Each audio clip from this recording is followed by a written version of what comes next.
ભાવનગરમાં મેડિકલ કોલેજના વિદ્યાર્થીઓ સાથે રેગિંગની ઘટના થયેલ એન્ટી રેગિંગ કમિટીની બેઠકમાં મહત્વનો નિર્ણય લેવાયો છે.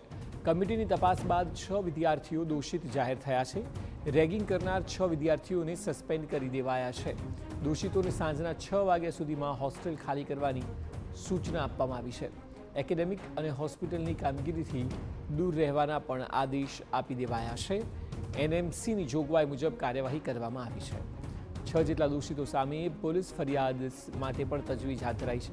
દોષિત વિદ્યાર્થીઓમાંથી એક વિદ્યાર્થીને 2 વર્ષ સુધીની, 3 વિદ્યાર્થીને 1 વર્ષ માટેની, જ્યારે 2 વિદ્યાર્થીઓને 6 મહિના માટે સસ્પેન્ડ કરાયા છે.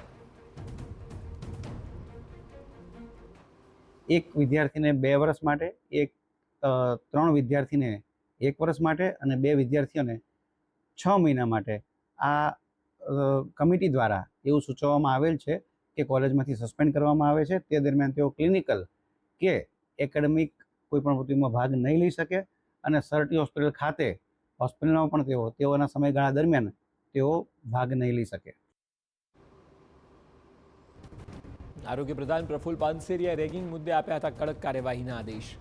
આરોગ્ય પ્રધાનની સૂચના બાદ મોડી રાત સુધી ચાલી હતી કમિટીની બેઠક.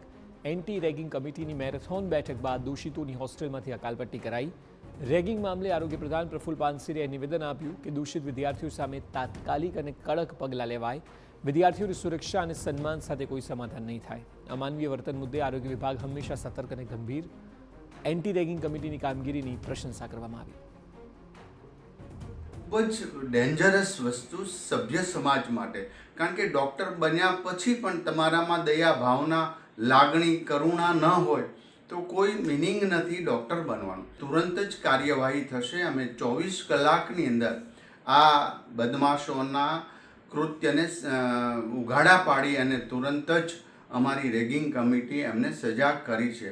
આવનારા સમયમાં એક પણ રેગિંગની ઘટના ન થાય એવા હેતુ છે. અમારું આરોગ્ય વિભાગ પણ સક્રિય છે.